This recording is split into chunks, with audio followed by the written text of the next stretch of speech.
Well, it's obviously a new concept, but it's basically a team that's been identified by the national talent managers and scouts, identifying younger players who are on the edges of their state squads. Some guys are in the squads, but I think it's a great idea. It's basically fast tracking some young players and giving them exposure to first class cricket and a higher level of cricket. So, at the end of this series, we'll be able to find out if some players are good enough, to go ahead and play for their states in Australia, but I think it gives them great exposure to a high level of cricket. So as selectors, I think it also expands our pool of players. There's a lot of these players I haven't seen play personally, so I'm sure there's going to be one or two guys there that will stand out and put their name forward for future selections.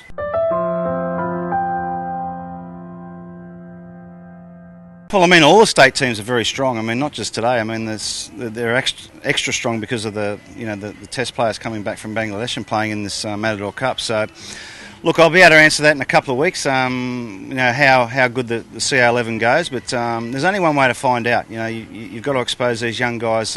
In the pressure of a match situation, anyone can look good in the nets or in club cricket, but when you're playing these top guys, I think it's a really good learning curve. And there might be the odd day where the CA11 might get beaten well and good, but there might be days when they can win a game. So we'll have to wait and see. But I'm hoping that some of the young guys will put their hands up.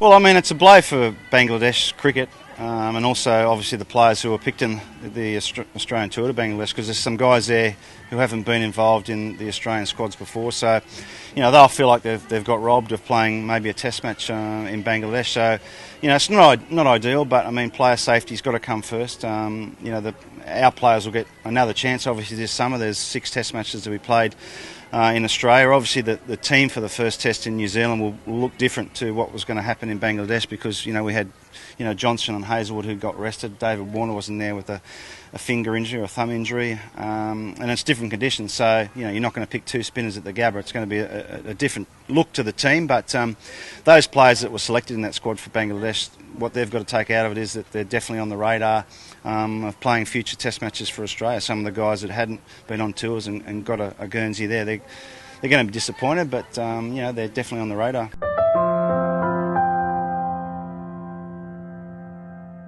Well, we've got one Shield match before the first test against New Zealand, but the players who got picked in Bangladesh, we know most of the players. They've been around for quite a few years. There's a couple of young guys there, Cameron Bancroft, who a lot of people wouldn't have seen. He's a young guy coming through, so and he's done really well in the Matador Cup game today. He made a big 100 at Hurstville Oval. So there's opportunities. There's still a lot of opportunities. Before the first test. Obviously, there's not much red ball cricket, and there's the 2 test matches that we would have got to see some players perform, but that's not there. So we just got to deal with the situation. But there's a lot of cricket to be played this summer. There's 6 test matches, and we've got a pretty good handle on the top 15 or 16 players.